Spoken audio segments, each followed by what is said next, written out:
Hello all, Game Methuselah here.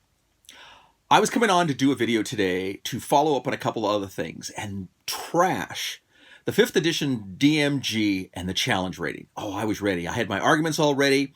I was looking at my different points of view and putting them all out there to show you how this was all broken and how that you should discount it and toss it away and just do things the way, well, I think.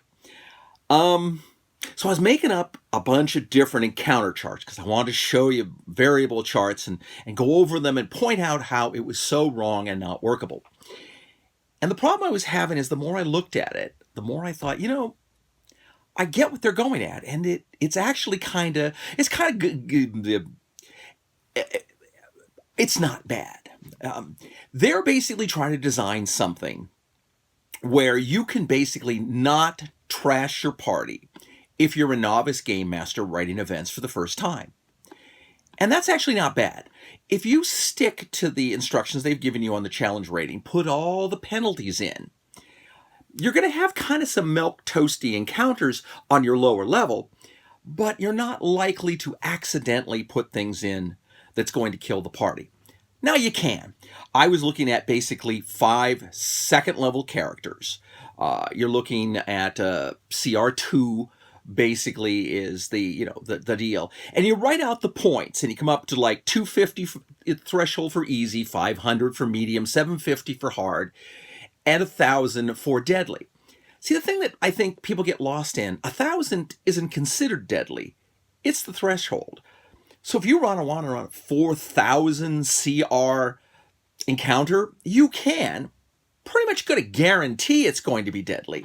But, if you give the characters enough warning, they should be smart enough on the theory that, well, if the creature is here, it's meant for us to fight. We should fight it. We have a chance of winning. That's somewhat problematic, and as you advance in your gaming, hopefully you'll sort of see that. But going back to the D&D DMG, I kind of looked at it and I said, okay, second level party, CR18 kobolds. You can have 13 of them as a hard encounter. Anything more than that would be considered deadly. 13 kobolds aren't really deadly. They're really not even that hard. Most of the parties I would run could trash them pretty easily. But you see, they have to make these accommodations for everything else because there's also a 1/8 Sturge. And if you saw my video on the Sturge, 13 Sturges are going to be deadly. Unless you are prepared with a magic user who has a good area effect spells or sleep, you can expect a very close nip and tight battle if it does not trash the party outright. So, looking at the deal, like one of the favorite broken monsters was the Gibbering Mouther. And I thought, okay, 1 Gibbering Mouther is an easy encounter. 2 Gibbering Mouthers, now you're into deadly, and that's reasonable. But the thing with the Gibbering Mouther is 1 Gibbering Mouther really is an easy encounter. However, they're talking about effects. So my attitude with it is you put the Gibbering Mouther on the bottom of a pit filled with water. If they don't discover the pit, fall through the pit trap, they fall the 10 feet, land in the water, and now they are blind, unless they have dark vision, fighting a creature that is not. Their party might be partially split if, the trap door is not accommodating, maybe say a 4-person trap door. Maybe one person didn't make it, so he's trying to maybe affect the battle from above or reopen the trap door so he can get down or provide light. Any number of things can happen in these, but what that does is it raises the encounter level by 1. So an easy encounter becomes a medium encounter. And that's pretty reasonable in this situation. It's sort of how you make an individual second level monster very challenging for a party of second levelers, is you give it some accommodation like a Minotaur. A Minotaur would have a lair like a maze, and he may be able to come at party members, jet in, attack, gain some cover, and then jet back out with, some special ability to go through his maze and come out in places you couldn't expect him.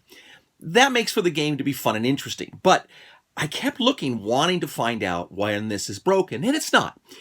It's just milquetoast. You're going to find that your encounters you produce are not really deadly, but they could be passable. And if you look at it, which I, by the way, hate, as an attrition rate on your assets, over a period of time during a day, you use up your accommodation. So the later encounters become more difficult than the first ones. I like to look at everything as sort of like an epic, heroic adventure, and really the other encounters don't really exist, or they're there to sort of challenge you until you face the big guy, the big battle, the orc trap, whatever it is at the end of your adventure. And those encounters should be deadly.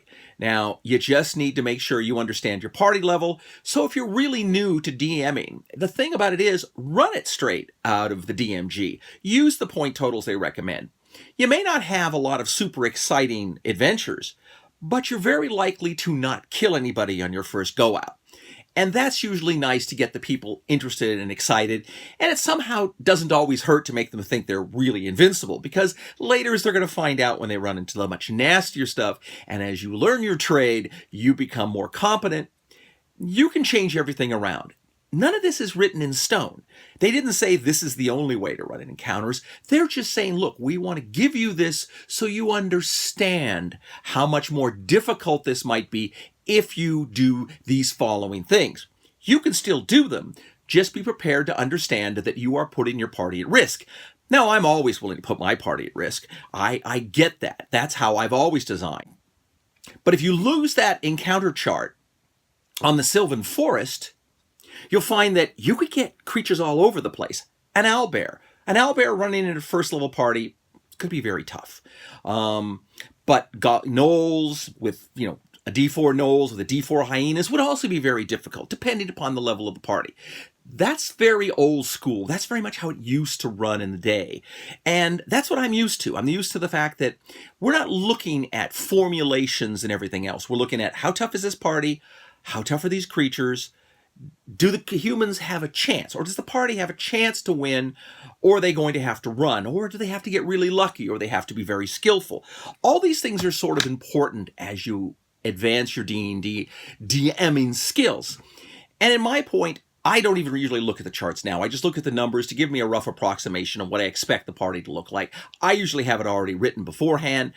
I may double check it, but as I'm doing the Twilight of Fae adventures, and as you guys have seen, my favorite monster, Mambo, I'm trying to make it so you guys can utilize it and not have your players riot. Because remember, if they do get mad at you, it was always Jim Murphy's fault. Everything gets blamed on me because, as my wife tells me, if anything goes wrong, it's my fault.